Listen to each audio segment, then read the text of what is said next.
Rajasthan Royals young sensation Vaibhav Suryavanshi కేవలం తన బ్యాటింగ్తోనే కాదు తన మాటలతోనూ అందరినీ ఆకట్టుకుంటున్నాడు. రాయల్ ఛాలెంజర్స్ బెంగళూరు ఆర్సీబీతో జరిగిన మ్యాచ్కి ముందు జరిగిన ప్రాక్టీస్ సెషన్లో వైభవ్ మరియు ఆర్సీబీ ప్లేయర్ జితేష్ శర్మ మధ్య జరిగిన ఒక సరదా ఘటన ఇప్పుడు సోషల్ మీడియాలో వైరల్ అవుతోంది.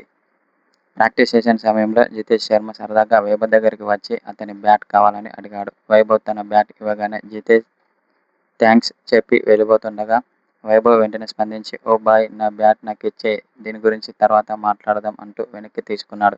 ఈ సందర్భంగా వైభవ్ సూర్యవంశీ నవ్వుతూ జితేష్ శర్మపై కౌంటర్ వేశాడు. మీ టీమ్లో ఇంతమంది గొప్ప బ్యాటర్లు ఉండగా వారినెవరినీ అడగకుండా నా బ్యాట్ ఎందుకు అడుగుతున్నారు అని ప్రశ్నించాడు. దానికి జితేష్ శర్మ సమాధానమిస్తూ తాను ఎవరినీ అడగలేదని కేవలం ఇతని బ్యాట్ మాత్రమే కావాలని కోరాడు. అప్పుడు వైభవ్ సూర్యవంశీ ఓ మాట ఇచ్చాడు. నేను మీకు ముందే చెప్పాను కదా ఐపీఎల్ ముగిసిన తర్వాత నా బ్యాట్ మీకే ఇస్తానని. కానీ ఇప్పుడు కావాలని పట్టుబట్టడం ఏంటి అని వైభవ్ సూర్యవంశీ సరదాగా నిలదీశాడు. అలాగే హార్దిక్ పాండ్యా కూడా సూర్యవంశీ బ్యాట్ను చెక్ చేశాడు. ఇది కాస్త సోషల్ మీడియాలో వైరల్ అవుతోంది.